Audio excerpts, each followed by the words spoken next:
I made tea specifically for this video, but I'm actually really excited about it because it's like a chocolate vanilla herb tea.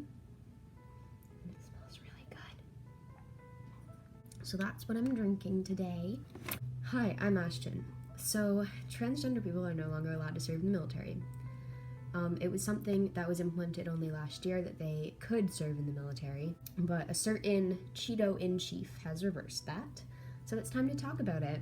Personally, for me, I don't really give a shit because I don't want to join the military, but that doesn't fucking matter because this is not a political issue, this is a human rights issue. Transgender people, if they want to, are perfectly capable of joining the military.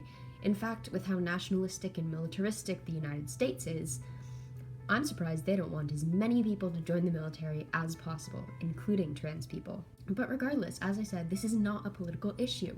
This can't be backed up by any party's planks or with any economic argument. Trans people deserve the same rights as everyone else. And that's not a debate, that's just a basic human right. The thing is that our rights should not be up for debate. This isn't a conversation we should be having. There are so many good things we can talk about when it comes to being trans, and should trans people be able to live normal lives is not one of them. But for the sake of discussion, let's pretend this is something that is actually reasonable to debate about.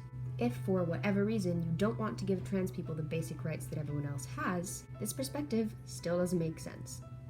And by the way, as always, all of my sources will be in the description. Let's go with the economic argument first.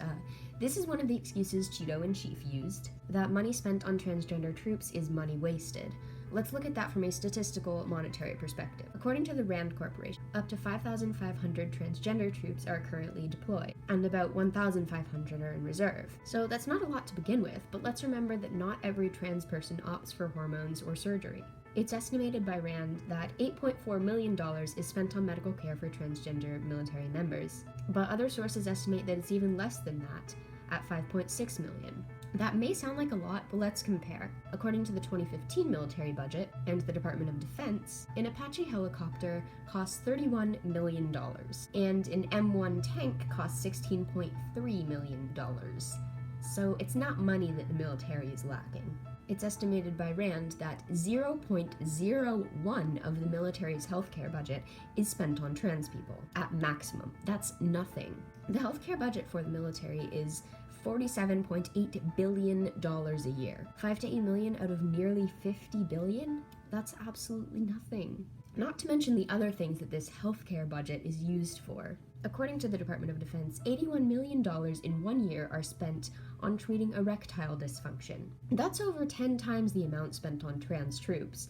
Yet the thing that the government doesn't want to pay for is the trans people. Do you know what that tells transgender people? That tells us that the government cares more about flaccid dicks than it does about the mental and physical health of transgender people. Also, the justification was, according to Heartsier, each dollar needs to be spent to address threats facing our nation. I'm genuinely confused as to how flaccid older man penis is a threat to the nation's safety. But the government uses $3.6 million every time that Trump takes a trip to Mar-a-Lago. He has taken 40 confirmed trips to golf courses so far. By the time this video goes up, it might be 41. It's estimated that almost $50 million so far have been spent on Trump's golfing trips. That's enough to pay for all the costs of the entire transgender population of the military 20 times over. If Trump gave up 1 or 2 golfing trips, a huge sacrifice, I'm sure, every transition of every transgender military personnel could be accomplished, could be completely paid for. But that's none of my business. Another argument that many people have is that transgender people have a high rate of suicide, which is true. And this is the first actual legitimate argument I've heard that actually seems to maybe care about trans people. But let's talk about this. The high suicide rate is not caused by being trans. It's caused by the society around us that tells us that it's wrong. There are extremely good studies done by the US National Library of Medicine that prove that the discrimination towards trans people is not only a huge factor into the suicide rate, but also the rate of addiction and why so many of us do sex work. That'll be linked in the description as well, and I would seriously recommend reading that. Anyways, 2/3 of trans people report being bullied, 1 in 12 trans people are murdered, 1/4 of trans people have been physically assaulted. If you lived in a world where violence against you was so commonplace, you'd be suicidal too. Banning trans people from the military just adds to the stigma around us, and it certainly doesn't help. If anything, it adds to the discrimination.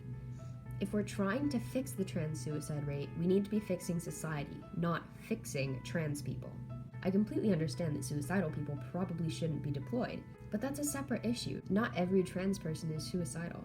In fact, suicide rates of trans people drastically drop when they're treated like other fucking human beings. So, maybe letting us do what you let everyone else do will kind of help the suicide. I genuinely haven't heard one reasonable argument for banning trans people from the military. It all burns down to transphobia. It always comes back to transphobia, always. Again, we need to remember that trans people aren't a hot topic. We aren't something that needs to be debated about. Our genders, our validity, we as people aren't up for debate. This shouldn't have to be a discussion in the first place. This isn't political, this doesn't have to do with economics, this is, at its core, basic human rights. All of that being said, goodbye, I hope you have a fantastic day, and I will talk to you later, maybe. I'm seriously enjoying this tea, I would recommend this. Go get vanilla chocolate herb tea, it's good, it's good. Anyways,